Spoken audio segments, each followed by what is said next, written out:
Page 20 du cahier d'exercice Ludo. Alors, premier exercice de la page 20, qu'est-ce qu'il faut faire? Il faut compléter. Ça veut dire quoi compléter? Ça veut dire que les mots sont presque écrits entièrement, il y a une partie qui manque, et cette partie c'est la syllabe ici. Il manque une syllabe dans ce mot-là, dans le deuxième mot et dans le troisième mot aussi. Il manque soit la syllabe ja, soit ju, soit jar. J-U, ça fait ju. J-A, ja. J-A-R à la fin, ça fait jar. Donc, complète avec la syllabe ja, la syllabe ju ou la syllabe jar dans les mots suivants. Le judo. Vous avez vu ici avec son kimono, c'est le judo. Le pyjama, il manque la syllabe du milieu.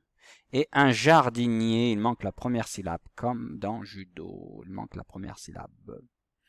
Ensuite, relie les syllabes du début et de la fin d'un mot dans le deuxième exercice.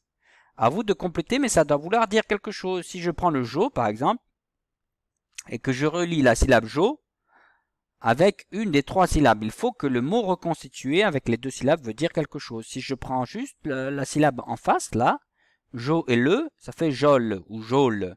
Ça ne veut rien dire, donc je ne peux pas relier le jo, la première syllabe jo, avec la deuxième syllabe le. Non, non, non. Il faut que ça veut dire quelque chose. J'aurais, est-ce que ça veut dire quelque chose? J'aurais. Non plus. Par contre, joli, oui. Je vous donne le premier. Jo et li. Joli. Ensuite, relier ces deux syllabes. Ju en majuscule et ju en minuscule avec une des deux autres syllabes. Là, il y a un prénom parce que c'est un J majuscule. Ju, ou ju, Et le troisième mot, c'est celui qui reste.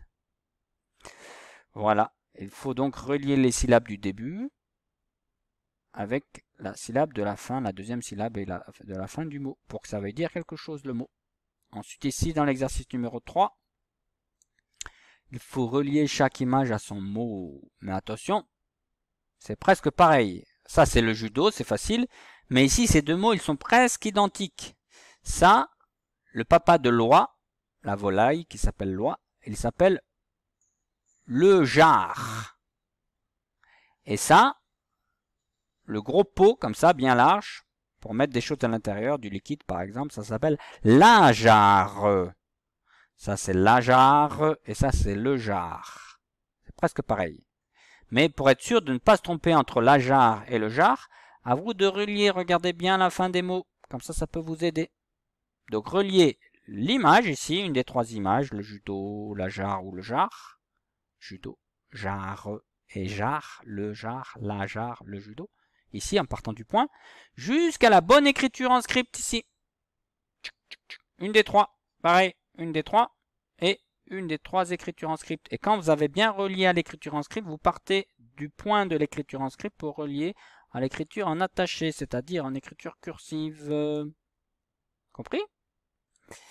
Et le quatrième et dernier exercice, exercice numéro 4 de la page 20, il faut entourer la phrase. Donc une seule phrase parmi les deux. Vous avez deux phrases, mais il faut en entourer qu'une seule. Entourer la phrase qui correspond au dessin. Voici le dessin ici. Vous voyez le dessin? Regardez bien ce qui se passe sur le dessin. Et après, on lit ensemble les deux phrases, mais vous devez en entourer qu'une seule. Allez, on commence par en bas. La, la, j, o, jo, li, li. Et le E est muet, il ne chante pas. La jolie quoi? F, et, ça fait fait. La jolie fée, j, u, ju, r, e, re. La jolie fée jure. Et ici, la, pareil. J, o. Le J et le O, ça fait jo. Jolie, la jolie fée a filé. Donc, est-ce que ce dessin correspond à la phrase la jolie fée a filé ou est-ce que ce dessin correspond à la phrase la jolie fée jure? À vous de lire, de comprendre et d'entourer une de ces deux phrases, celle qui correspond au dessin, celui-là. Voilà. Bon courage.